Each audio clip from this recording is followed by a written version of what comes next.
Hi everyone, hope you're well. I'm back in the Valve Automation Centre today, so just thought I'd do a quick behind the scenes video to show you some more of the products we're working on here at Valve & Process Solutions. Today we've got some Worcester 18 series ball valves, actually a multi-way valve. We've got the high torque spring return actuator on there. We've used the Westlock cast bracket and we've got the Westlock quantum control monitor on there. So we've got the integrated solenoid into the switch box.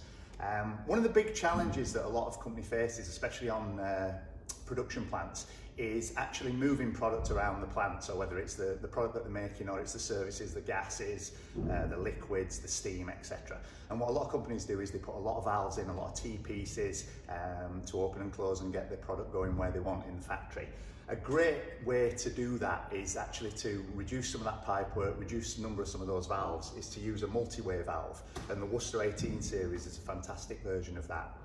Here we've got a three-way version, so we've got the three flanges on there, and we've got a T-port version, so we can open and close and divert the product. We can have it going straight through the valve, or we can actually have it diverting off to one of the ports. The great thing about the 18 series valve is not only can it be a three-way valve, it can be a four-way valve, and it can actually be a five-way valve because we can actually put an entrance onto the bottom of the valve as well.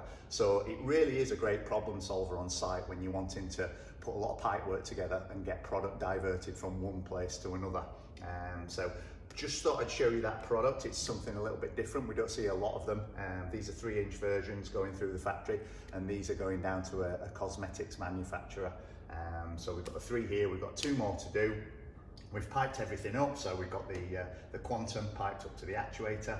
We're just going to do all the final testing now, so we'll make sure the valves turn in the correct way. We'll label the valve up so the customer knows when it gets to site which way the valve's going to be opening and which way it's going to be closing, and then we'll set the limit switches inside so that once it arrives at the factory, the customer can fit it and he hasn't got any worries about whether anything's going to be working or not. So another interesting little project for Valve & Process Solutions. Thanks very much for watching.